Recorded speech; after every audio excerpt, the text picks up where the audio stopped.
It's like 1:30 in the morning, and we're headed 550 miles approximately to the Pine Barrens.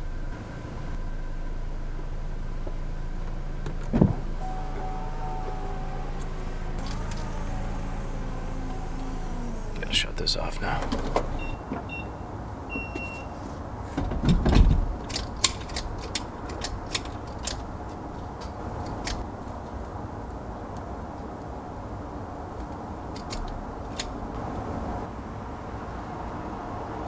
A few moments later.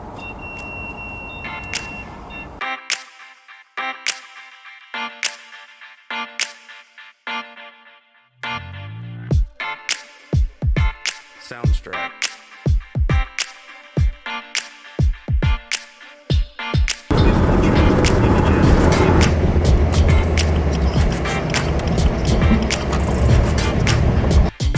Soundstripe.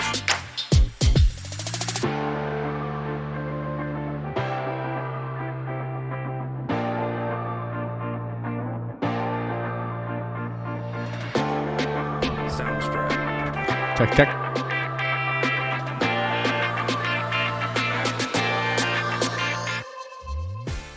So we're live right now. We're live. That's funny. Yeah, live from we're the Pine live. Barrens. It's Live from the Pine Barrens. on the Screws podcast. Love that. Thanks for the intro, buddy. Live from the Pine Barrens with Tyler Lowy. Tyler, how are you, pal? I'm good, man. How are you? Good. Nice little drive up. I guess it would be, 550 miles. He's committed. Yeah, little 550-mile trek straight out of the car. Not quite a trunk slam to the Pine Lodge. Is that what it was? Pinelands, yeah. Golf Club, yeah. It was a tough day, but we made our first birdie with this guy right here. Nice. So we got what do we call this one? I don't know. What do you want to call it? Number 52? Just Number 52. Easy. This is the Black Beauty, though. It's got to be called the Black Beauty, I think, eh? This thing's sweet. So, anybody who doesn't know, before we get into the putters and stuff, can you give us a little intro, Tyler? Anybody who might not have watched the last pod? Sure. Tyler Lowy. Just a machinist golfer out here in Medford, New Jersey. Started making putters about a year ago, a little over a year ago. 2 years now. 2 years now. Yeah, it'd coming be up 2 on years, you were saying coming up now, on right? 2 years, yeah, in 'Cause it February. was January, February when you first built yours, yeah. Yep. And it's been a really, really, really fun and fulfilling venture so far. So we're in the Pine Barrens, New Jersey, so everybody knows kind of Pine Valley and stuff is close by, and I got to experience it firsthand, which was really cool. So we were out at a course yesterday, and there's like a young guy there, and you had a bit more of an upright putter, and he had definitely an upright putting stance, and so you went and grabbed it, and you were like, you mind just try rolling this or whatever, and like the kid fell in love with it. He's Instagram, sent you a message on Instagram, yeah. You got it right there. So it's like seeing it unfold firsthand is impressive, and this will be. I have 2 putters now, one on the way.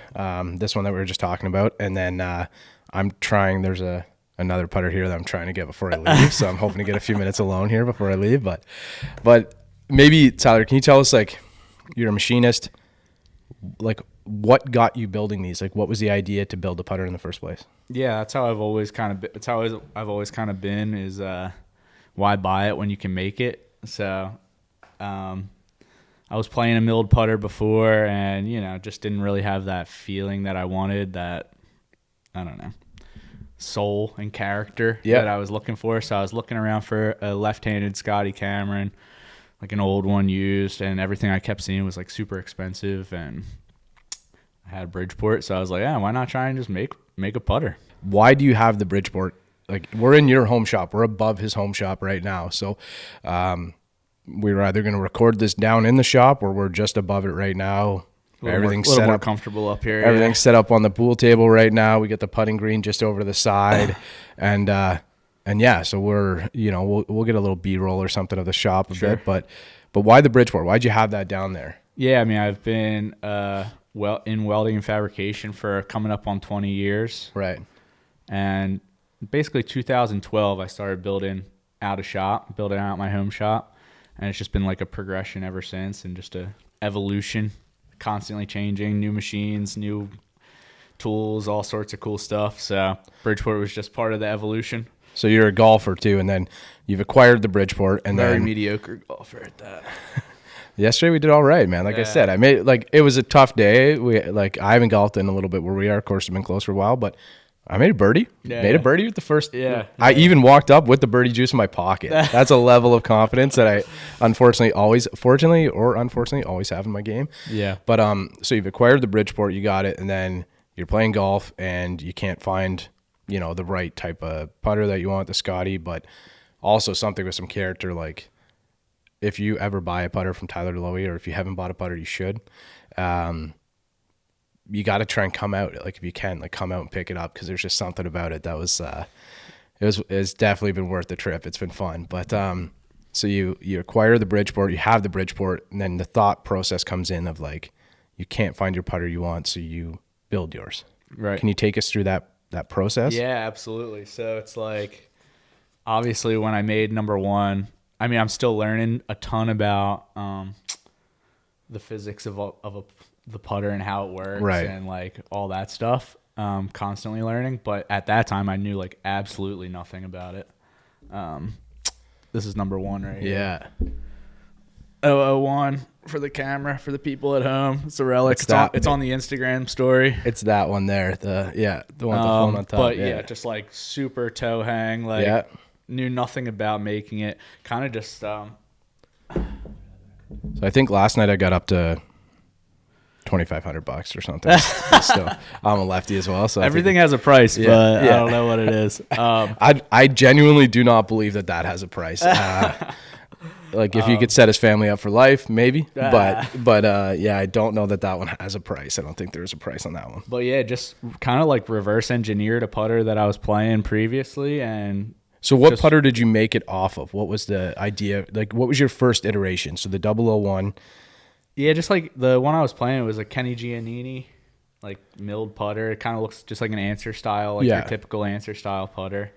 Nothing special about it at all. No shots at Kenny Giannini, sorry, boy, but just like your regular old CNC made Answer style milled putter. So yeah, just like took a bunch of specs off that, and kind of has some like layout. Obviously, have some like layout experience from working in the shop for so long. So made a little like faux blueprint of it, and just started hogging material off on the Bridgeport till it started to look like a putter. Kind of like, and that was another tricky part, was figuring out like how to fixture it in the machine, and when to flip it over and do certain things, like when to do it. Because sometimes in machining you can lock yourself up if you like do a step before you do another step. Right. You can kind of shoot yourself in the foot, and then it's trash after that. So yeah, obviously there's a lot of math and stuff that goes into it that we don't know. I have a bit of a trades background. My buddy Curtis was a machinist, so he before he went into the military, that's what he was doing. So I have a bit of an idea of it, but it's wild how good they come out. Like obviously, I appreciate it. The show notes, like go into the show notes below. The Instagram page is there. One day a future website in the next however many. One day there's a future website coming out, but in the show notes below, the Instagram handle's there. Please go give him a follow, check it out, have a look at his work. We're up to number so this one's number 52. Mm-hmm. And then we got mallet number 2 is right there. Yeah. Mallet up to number 8 is sold. So ooh, okay. I got 007. So number 9 will be up next on the list if you want to get in at a single digit. If you want to get in on a single digit, there's one left. So I have unfortunate news for you. By the time this is edited and put out, you'll be looking to get into the top 25 probably, the way that these things move. But I hope so. But it'll be. I would suggest you get on that list too. So we got number 52, number 007. So before we come back to the putters and the stuff that you have in the lineup, so one of the things I want to stray away from is talking about like how they look like other putters, because you might have had an idea from based on like a different view, but like this, there's no other putter on the planet that looks like this. Like it's just it's definitely got some inspiration from other putters for sure. But definitely. This is just like an art project for me. That's a great way of putting it. Every one of them is just a different art project, and it's another like art piece that I get to make. And I'm so fortunate that people are like willing to pay money and support that and appreciate that. And I think that's what makes them more than just like a putter, buying a putter.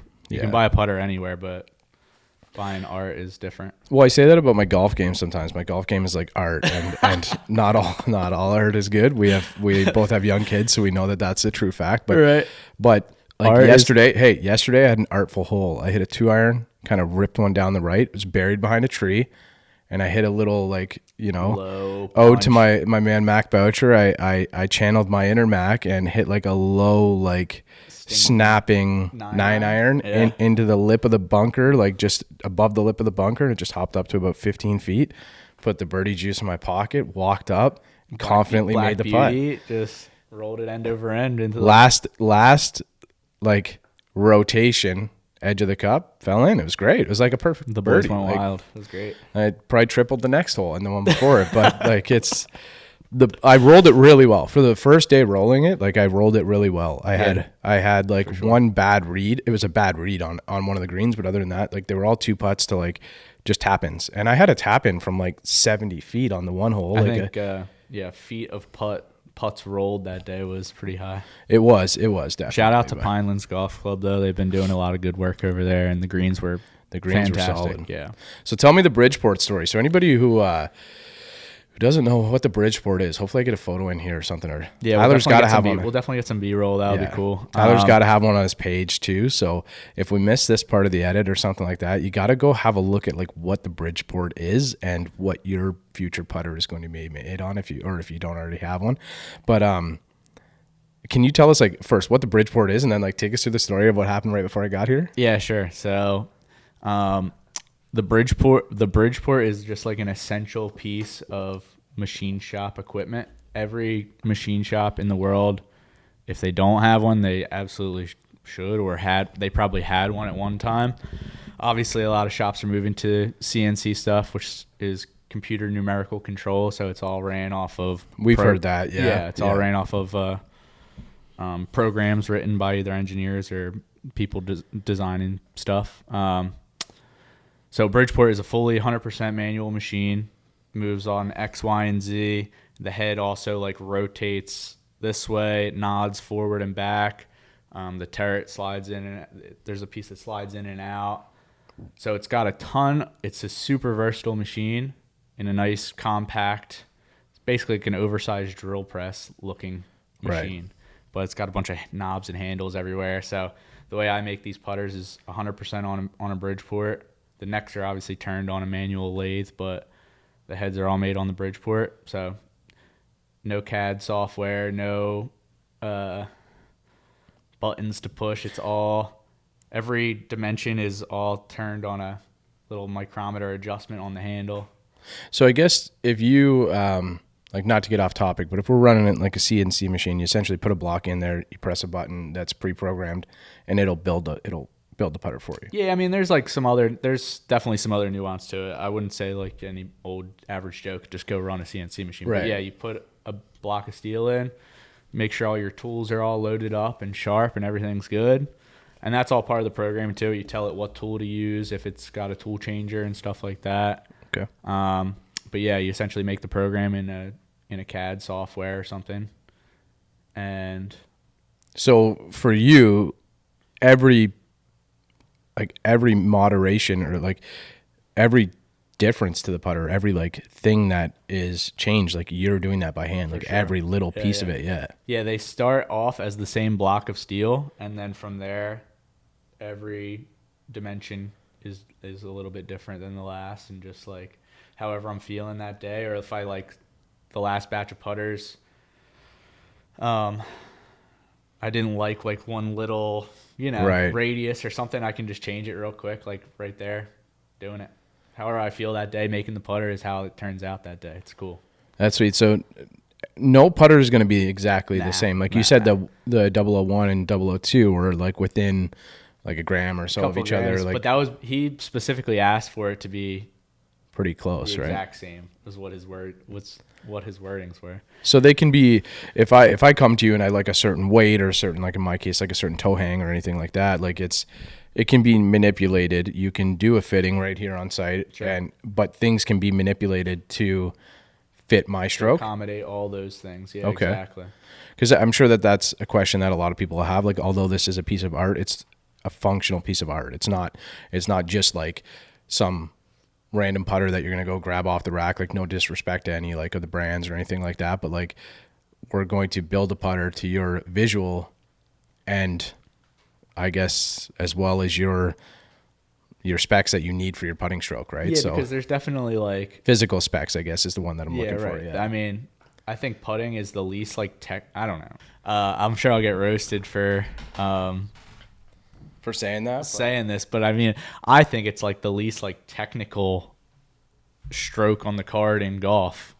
Like, I think you can kind of get away with like not having as technically sound mechanics, as long as it's something that you are really comfortable with looking down at, and you love the feel of, and you love the sound it makes when it hits the ball. Like, all these factors are huge for putting, I think. So think of it this way. Like, let's take a 100-yard wedge shot versus a 10-yard putt. Right. So when you're leaving, so this is kind of how I think of it. Like a wedge shot, say your dispersion is like, I don't know, 20, 30 feet from the hole or something like that, whatever number you want to pick, right? Right. So if your putt from 10 feet is 2 to 3 feet from the hole, are we not talking about the same margin of error if you really break it down on a percentage thing, right? So like, I think that's where some people, like, I understand what you're saying, and I'm not trying to roast you here, like I'm in your house. So, but I think I got thick skin, you can say it. I think putting is extremely hard. I think what we think of is the result doesn't look as bad because we leave the ball close to the hole, right? But yeah, if we have, But like, how you get there, like, to hit a 100-yard wedge shot 10 times, like, I don't know. I think it's just because it's a shorter look, right? So, but yeah, like, But like, mechanically, if you don't swing the club right for a 100-yard wedge shot, you're hosel shanking it. Yeah, 45 degrees I guess into so. the woods. There are different. If yeah. you miss hit a putt, a 30-foot putt, maybe you won't be 2 feet, but you'll be 5 feet. And I don't know. I think that you could get the ball close. I think that you can still get the same result if you're really confident and you're like not technically sound. If you're not technically sound with a wedge in your hand, it's going to be hard to get the ball. So if you missed a 30-yard or 30-foot putt to like, and you had 5 feet remaining, that'd be similar to, my math might be a little bit off here, but somewhere around hitting like a 100-yard shot and having 18 yards in. It's the same. It's a similar concept. Like 10 shot. If you're like a 30. We're off topic. Right. Well, we can edit this out. This is just good to talk about. No, but it is good for people to understand that, like, I think although putting is tough, like the idea of what we're talking about here is like, this is functional and physical art, that if you're building a putter, you can build it for the, visual specs that somebody wants because it looks beautiful.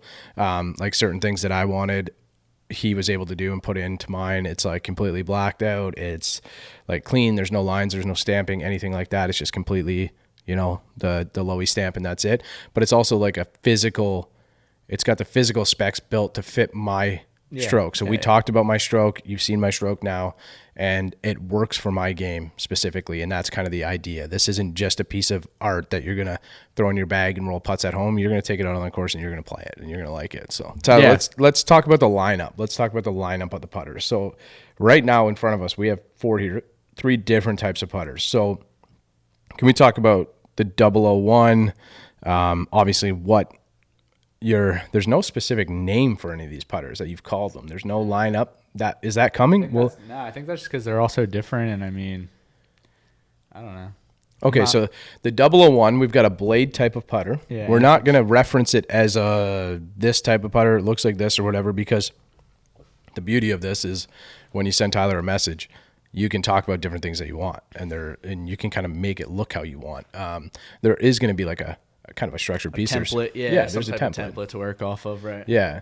So we got the 001, and it's a blade type, like a blade type of putter, and it's got kind of like it's got the milled face. Do you do any straight shafts yet? Have you done any done some center shaft or center shafted putter? So like that's another like thing that you can add in if you like. So Absolutely. Can you kind of explain the difference of that to whatever your next one was? And is that what this one is here? So, the first one and the second, and the first and the second like templates that I made were very similar. One was just like a more rounded heel, and the other was like a pinched in heel, kind of like a Newport 2-esque feel.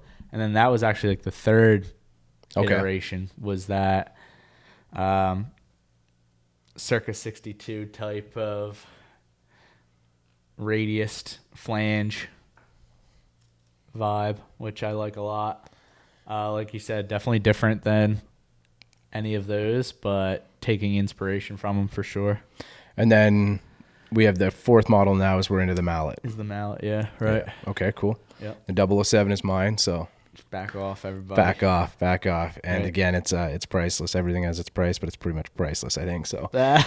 I I want to know. So obviously, I saw this one. Our guy Clubsy had this one first. So Chris Cousin Clubs was one of the first ones to get this one. Yeah, he was in the batch of the first 4. Okay. So I made 4 in that first go around just because I wanted to try a couple different radiuses and a couple different finishes and a couple different things. And it was actually for 3 different guys. One guy got 2.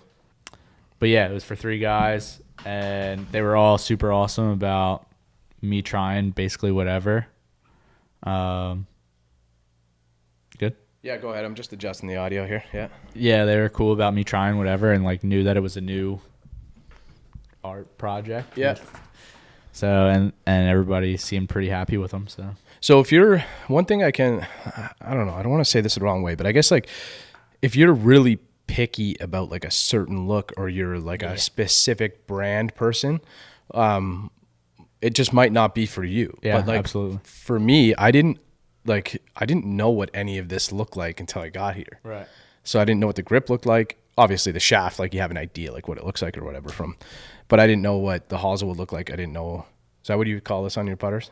Yeah, Neck or hosel. Yeah. So like, and obviously I didn't know what this looked like. So I got a little bit of a look because the stamping. we got a little something at the mint. Yeah, Something. hit at the mint. Mishit at the mint. right. So that You might might be pay a lot of money for misstruck coins. Yeah, you know? that's It's why like- there is no way that this is ever moving from my hands, because there's one day, like, you look at Scotty collectors and stuff like that, you got, like, I don't know, not Tiger Sputter specifically, but you even have, like, other, like, Circle T's and stuff going for $10K, right? Yeah, so, crazy stuff. So eventually this Lowy will be, and then this will be called the Mint one day, I think. Yeah, so this is, it's pretty special to me because it's something too, like, obviously.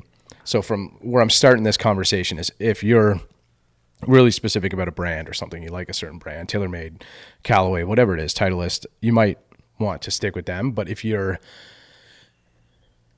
into like the visual look, knowing that somebody built your putter start to finish, if you have like passion for passion for that type of thing, for sure. this is definitely something for you. And if you can, I would encourage you to like just trust him. Just trust him to, like, you know, you'll have an idea of what it's going to look like, but just let him do it. Like if there's certain things you want, like in this case, you mentioned me, you're like, what about like, you want to do, like, you want to black it out? And I was like, yeah, that's cool to me. And that's all I knew. I like, That's but the first one with a carbon steel neck too. So that's like a black, got a black finish on the neck. Usually I do all stainless necks. nice leather grip on it. This thing's pretty sweet, man. So first birdie with it yesterday, but Pretty special. Pretty In Jersey. pretty special, man. Being, you know, just being able to come all the way down to and like pick it up, like grab it, and then you saw my genuine reaction, which I know you liked, which like was that. awesome. As somebody who is a creator like yourself, like it's got to be like really, really good feedback, you know, for an artist to see somebody like truly enjoy their work. Yeah. And that ties back to for sure like how satisfying this whole Yeah. journey has been, with just like some of the friendships I've made and the people I've met along the journey has been just better than any amount of money I could ever get for something like this. It's been so fun. Tyler, having the second Bridgeport now, are you hoping to, like, your wait list is extensive?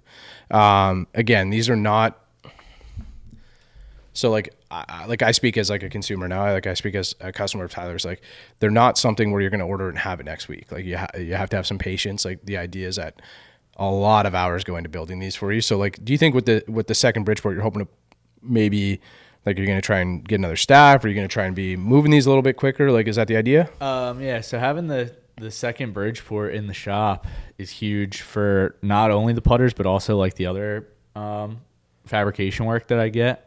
Because I used to have to like break down the putter setups on the one Bridgeport to run other work. And I have a buddy who comes by and helps me do that kind of work. So I'm the only guy working on the putters, but I have another guy doing some other fabrication work to kind of like help pay the bills and stuff like that. So now having the second Bridgeport, he'll be able to like just do his thing on that. I'll keep the putter set up on the one. And also for the putters, it'll be nice because, like you said, a lot of hours go into it. And a lot of the hours are setup time for different setups, Right. Especially now with the mallet and with the radius flange ones.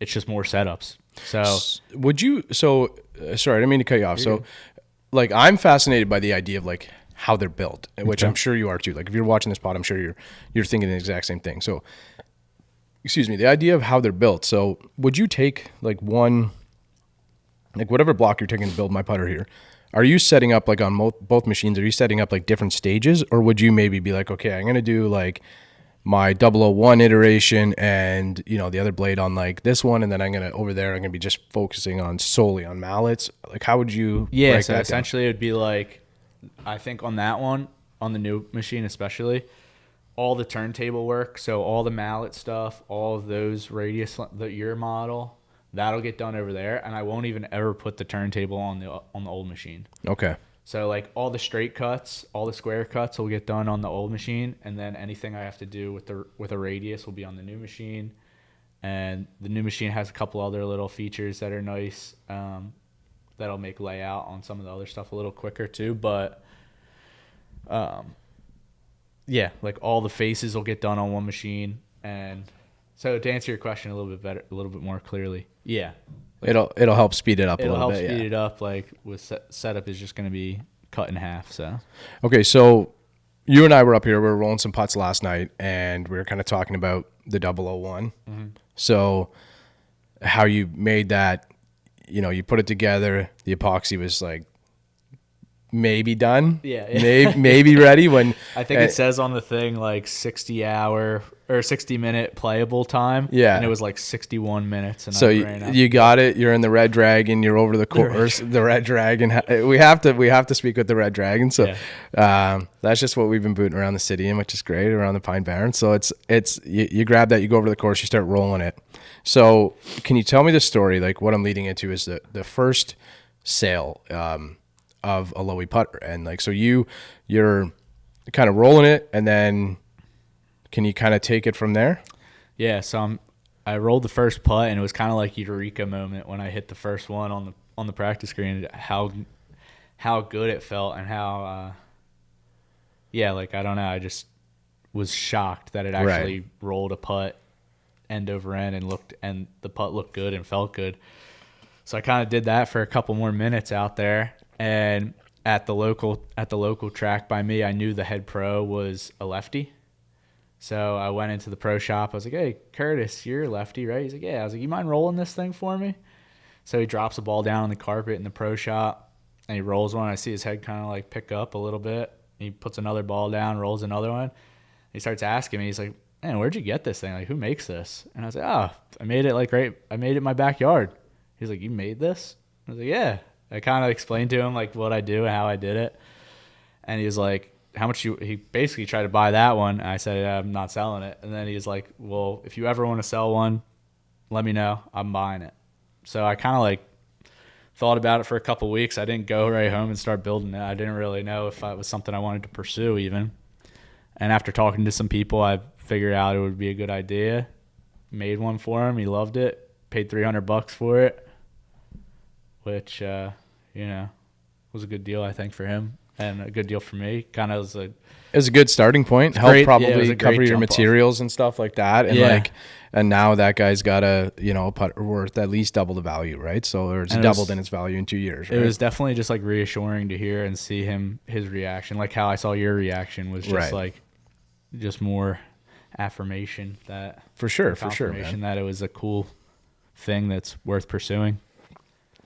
So let's talk about the cost. I'm sure if you're still listening to the pod at this point and you're interested in one, you're going to want to know the cost. So obviously you can reach out to Tyler and you can kind of connect firsthand with him and he'll be able to kind of walk you through it a bit. But can you give us like an idea, like a range of what people are expected to So pay? all the blades, your model, and the two Answery style ones, Newport style ones, start at $550 plus shipping. And that's like raw head, stainless neck typically, or steel neck, doesn't really matter, whatever you want. Steel shaft and a grip that I have like laying around, whatever I have, if you want to pick that. The mallets start at $700 plus shipping. Same kind of concept, like raw finish with a steel shaft and a grip. And then there's like a couple little add-ons that you can get, extra, some stamping, and Of course, we all like a couple different finishes if that's what you're into. But we all like that. We all like kind of those like little extra pieces. Like and they're nothing crazy. Yeah, price-wise, add-on, just like a few extra bucks for my time. But so, and also too, like if you have a certain shaft spec or something. Like I'm playing a different, like, I got like a step shaft in mine, and like I wanted to give this a shot. So it was kind of like we talked about it, and then so you have an option to put in different shafts. It's not just the steel. Yeah, I got a couple partnerships they're awesome to work with. So usually get a decent deal on those too. So if somebody's like looking for just like whatever your, like if we call them the Newport style, I don't like doing that or whatever. Yeah, I don't know what to say. So if somebody's looking for one, do you have stock of just like this type of putter, or is everything made exactly for that person? Yeah, exactly. Everything so far has been a custom order, except for the two that are up here for the fitting process. Maybe just one. Maybe just one. But everything else has been either a custom or a prototype or something like that. So for me, like, I love that. Like from my perspective, I guess, as somebody who's a collector, as somebody who's kind of a golf enthusiast, like I just obviously we're ripping a pod every week. I've driven. It'll be 1,100 plus miles to come down and pick it up, which saves you shipping. I guess it's like just time and gas. It's probably the same as what shipping would be. Right, so like it's just your time really, and you can come down and pick it up, right? So, and obviously I'm from like Toronto, so if you're not that far, you could definitely come by and pick it up, roll a couple putts here, and adjust anything if you need it to do. That's an option, I guess. Yeah. So as long as you're cool and not a yeah. So if you're a weirdo buying these putters, I'll ship it to you. I'll still sell it to you. I'll ship it to you. Just be up front. Just be like, I'm a weirdo. Yeah. So you're still welcome to buy them. But one of the coolest parts, like I was saying, is that everybody who I've met and has bought one, it's a tight circle of people that have bought one, and we all have something in common that we appreciate this kind of a thing. Well, it's funny, because like this is your second time now on the pod. Obviously, this isn't our first live pod. This is the first time with all the gear and stuff like that. Hopefully putting a little bit of quality into it and stuff. And it's kind of like how, you started with your 001, which is the only probably priceless putter in your whole collection, right? So, and like you were talking about last night, you were kind of beating it up a little bit. You're like, oh, well, I did this and like made this a little bit cleaner and stuff like that. But like, if you go back and watch our episodes, Bryce and I have said this before, like things have gotten a lot better, and hopefully the quality of this one's good too, right? But the idea is that, if you get one of these, like hopefully you get it in your hands, you like it, you roll it, it's something that you kind of pass down, or you try like a different model of yours and like you share it with like a family member or something like that. Or if you're just a collector, something that you have, right? Because we're talking about it, and like the idea of why I asked you that question is because if you reach out to Tyler and you say, I'm kind of interested in this one, what can we do about a shaft? What can we do about a grip? Like, regardless, that putter is built for you. It's not just something he's going to go pop off the rack, throw a grip in or a shaft in or whatever it is. Like, that head is going to be machined for you. Yep. So a good segue for that is, can you give us an idea of, like, maybe take my putter. So like you're building this one, it's got a different neck. So I don't know if that added any time or anything like that. I don't know if it would, but can you kind of walk us through the building process and maybe how much time? Like I like, we've been asked that question a lot with other putter builders and stuff. Like I'll pop up an Instagram story or something and always say like, how long does it take to like make one of these? And your answer is going to be a lot different than, Brandon Matthew or like Josie Mack or Bradley. Yeah. Well, Bradley putters is a custom putter in a different sense. It's like built a little bit different. I don't know if you know those like wooden ones, but they're cool. They're really cool. So there's a lot of time put into those. But like, some of the other guys that build them, their answer is going to be a lot different. Great quality products, Brandon Matthew and Josie Mack and those guys. But like, there's a different element to yours. So can you explain maybe the process of like how you would build it, where it would start from? Is it like a steel block and then how much time starts as I buy 12-foot pieces of 1018 carbon steel and chop them into 4 3/4 inch blocks, and then from that I'll usually do like a saw night where I'll cut like, I don't know, 15 blocks or so, and a couple mallet blocks now, and then I'll just throw them on the Bridgeport, square them all up, and from that point, that's when I write your name on it, and that's like your block from now on. And then like the layout process, each one is different, and that's like where they really start to take their own. So like when we're talking about different weights for different people and stuff like that, that's where they all really start to take on their own character. Is because like if you want something heavy or like heavier, and the other guy wants something super light, now I can adjust all these little specs when I'm laying it out and figure out all this different stuff.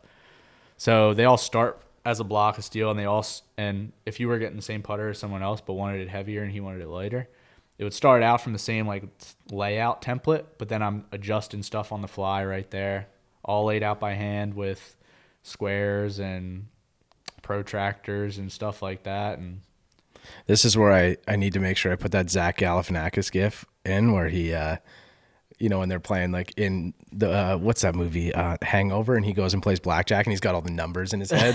This is what's going in right now. So because what's a good example of that is, so we talked about like our friend Cousin Clubs, Chris, he's refinished one of my putters, does incredible work, the best divot tools that money can buy.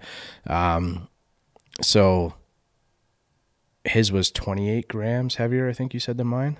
Somewhere like that. So, like that, right? So like similar putter, same type of thing, just a little bit heavier. His actually had his was one of the only ones with like a 1/2 inch radius in the cavity too. So where yours is an 1/8 inch radius, where the face meets the back flange, there's a little radius in there for relief. His is one of the only ones. You can I can here. Yeah. I can change that radius and make it look a little different and stuff there too. So. Sorry to get you off topic, but no, that's okay. So, but that's what I mean with it. Same type of concept, and to bring it back to that point of, you can't just say, hey, like, can I come by and pick up that one? Like, it's a piece of art. It's built specifically for you. I love the idea of like a piece of block, weeks ago being cut and my name written Mack, on it, OTS, and now that's right. What it looks like now. So. Yep. It's kind of cool, man. It's kind of cool how they all come together, and like the idea of like the first sale and stuff like that. Obviously that like affirmation has got to be something that is just reassures you what you're doing. Yeah, I mean, I was like shaking when I left there. I was like so excited I couldn't even. That's amazing. Believe it. Yeah, it was cool. So shout out to Curtis. He's a real one. Hopefully you're checking out the pod, Curtis. Yeah, Indian Springs Golf Club. Go check it out. And now, honestly, if anybody is, hopefully hit that subscribe button and all that kind of stuff. We're supposed to ask that stuff throughout. And for sure. Yeah, subscribe to the pod. One of the best dudes doing it. Yeah, so and Brycer, you're all right too. I don't know where you're at, but Brycer's up north hunting right now, so he couldn't make the trip, but we'll be doing this a little bit more. So hey, if you're in the area, and obviously if we chat in the past, or if we want to chat in the future, maybe I come out and see you and we do a pod. But for sure. So we I want to kind of talk about like a couple things. Let's go. First one is like, if we got a few more minutes, we still got a few minutes. Sure. All right, buddy.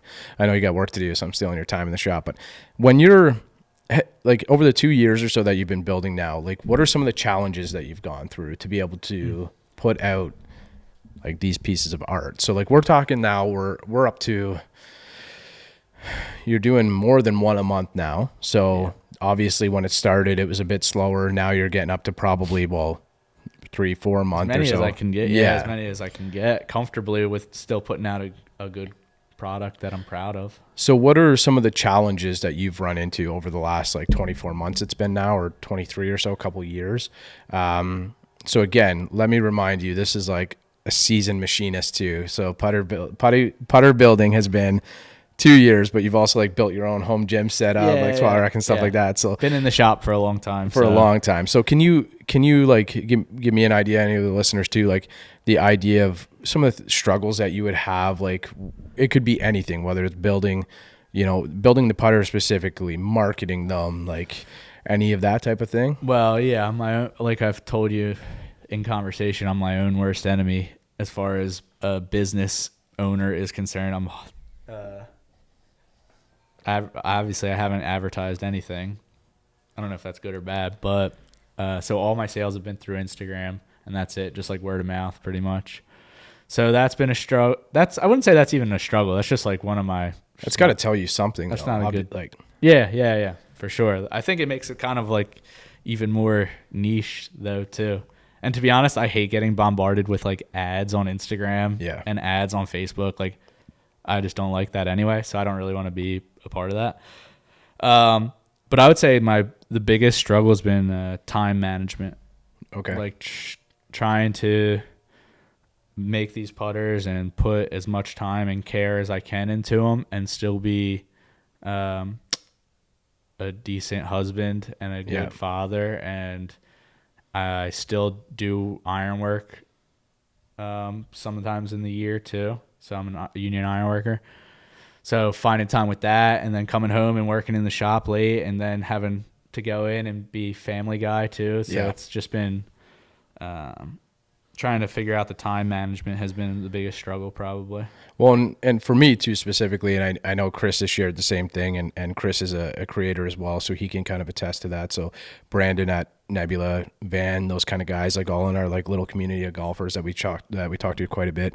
You guys are all far more talented than I am, but it's like something where I love to know that like Brandon made me that marker. Like his hands were on that for, a few hours, whatever it was. Chris, same thing. Van, like building like those like the head covers, like quickly is like one of the best head cover builders in the world. Like it's insane. Right. So, and his purpose is different. Like he repurposes them differently than some others. So, but I would encourage you, if you're looking at these putters, to think about the idea that like this is the guy who builds it. Like his hands are on it the whole time. So one thing we haven't talked about is like use my putter or one of your other putters right now. Like how long does it take you? How many Tyler Lowy hours do you have in building say one putter?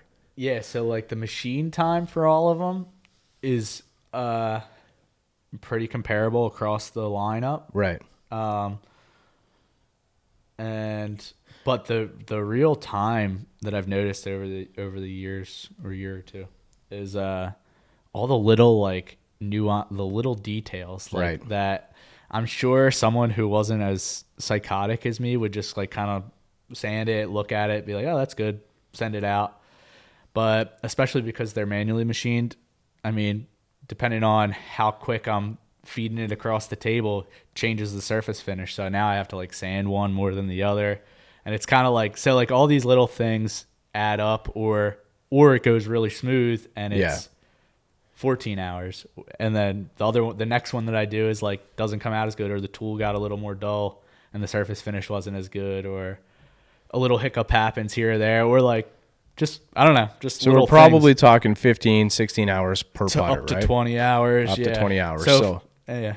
We're talking, 550 or 700 for a putter, like, I think you should get one now because I've seen the note, the chart, the list of the builds and stuff like that. And this is only going to go one way, and it's just like real estate, right? It's just like, it's never a bad investment to buy a Lowy. It's never a bad investment. That's why I'm here. I'm trying to steal this one. I'm trying to not steal it. I'm trying to like barter. Everything has a price. So. Yeah. Go to the bank account, whatever it is. But like, if you're interested in one, obviously, if you have the funds to do it, I think now is the time, right? It's I think like anything we see, the quality that goes into them, it's only going to go up.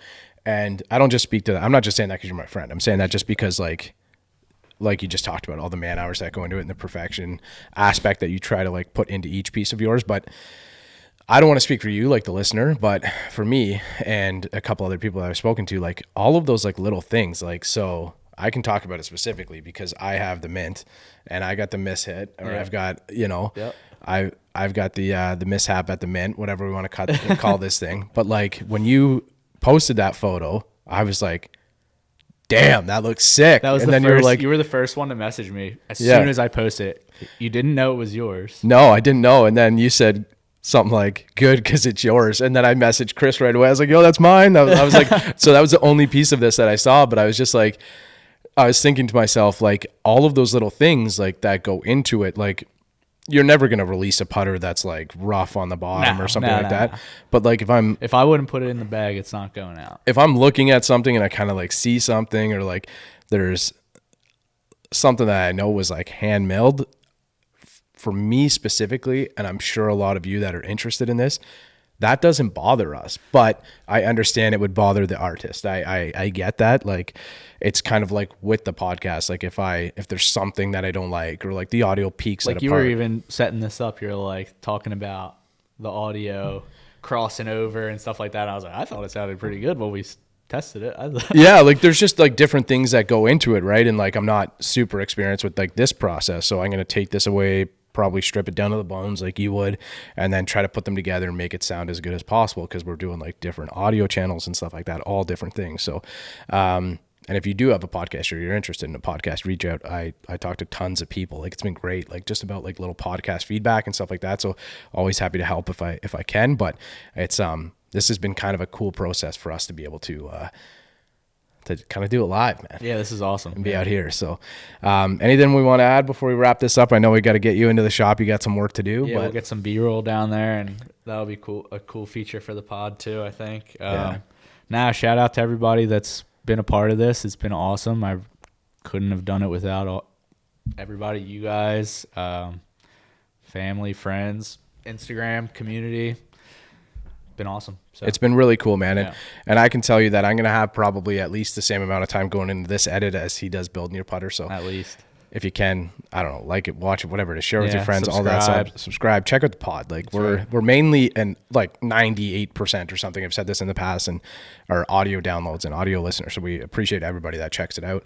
All the support again from all those same people that are in the community. So trying to do a little bit more to get a visual aspect for you. It's big right now. People want to see that. So check it out. We'll hopefully be able to do this a little bit more often, maybe once a month or more, even if we can. But go over again in the show notes below. Tyler Lowy's page is there. Get yourself a Lowy putter. If you can't get one right now, get one in the top 100. Like you got to get one in like. That's closing out quick. It's closing out quick. So I'm like. Trying to sell myself here, but you got to get one that is a double digits one. There's no more single digits unless you somehow think in the future and you've already got number 009 mallet, because that's probably gone by the time this gets out. But I don't know, man. I appreciate this. I appreciate you having me down. This has been awesome. I literally slept right over here or last night. So like with the squirrels and the man, just me, head. the squirrels, the deer. It was a good time, man. But yeah, I would encourage you again, if you're not weird, come by, check out. If you're not sure if you're weird, call me first, and I'll vet you. I'll do a vetting process. But happy to play golf with anybody. Yeah, man, it was cool. We got out yesterday, and we'll do it again. Like in the spring, I'll be back, or we were kind of talking about maybe putting together a little something. But if you can, come roll a putter. Come check it out if you're interested and you have any questions. Reach out to me. I'll put you on to Tyler, or just reach out directly to Tyler. Again, it's in the show notes below. Give him a follow and get in early. Tyler, I appreciate this, man. This was awesome. Absolutely. It's been my pleasure. Appreciate it.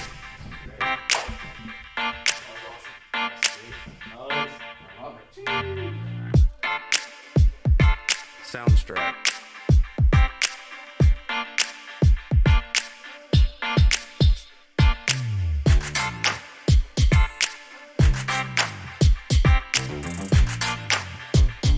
Soundstripe.